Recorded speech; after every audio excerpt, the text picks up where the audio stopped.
Alrighty guys, we just got this tree stand hung. We're out here today on the CRP farm. This is the same farm I killed my 2019 muzzleloader buck on last season. The location of this tree stand is a little bit south of where I actually killed that deer last year.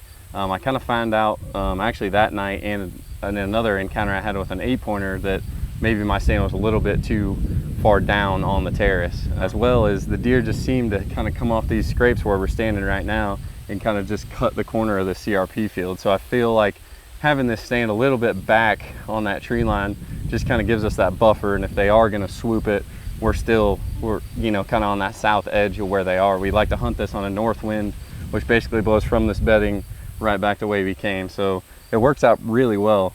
I've had a trail camera in here since probably the beginning of June, and I've got a really nice 3 or 4-year-old deer that's showing up quite a bit. He's got some big brows. He's kind of a cool looking deer. I just don't think he's mature.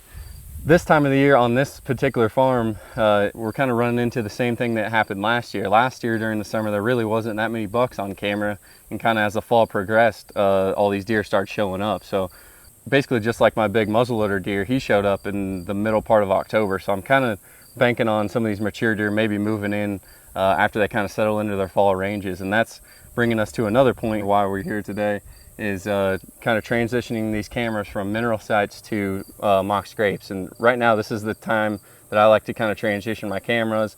I like to do a lot of mock scrapes, basically the whole month of September. It'll kind of give you a good inventory. This is definitely a community scrape. There's all kinds of scrapes up and down this line, but this is kind of the one that seems to get hit the most. So just knowing that from last year and applying that this year, I think will help us out tremendously, and just knowing that this is a spot that these bucks hit before they go out into the ag fields back behind on the other property. So that's kind of our thought, is to get a camera in here, get it in here early, see what's here, see if there's any new deer that show up, you know, kind of in these next 2 or 3 weeks as they settle into their fall ranges. But another thing I kind of wanted to touch on this season that I've been doing, I picked up from a couple buddies, is tying hemp rope to the actual scrape branch and then applying whatever scent you want to that rope. The rope just holds that scent in there a lot more than just the leaves and the branches itself. So some of my buddies had a lot of success doing it last year, and a lot of them actually have had really good success doing it this summer. So like I said, looking forward to that.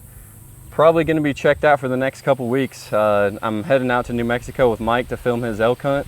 We've got 2 weeks penciled out there in New Mexico, so I'm really looking forward to that. So hopefully when I get back from the elk trip in about mid-September, we may have some new deer moving back into this property, kind of settling in.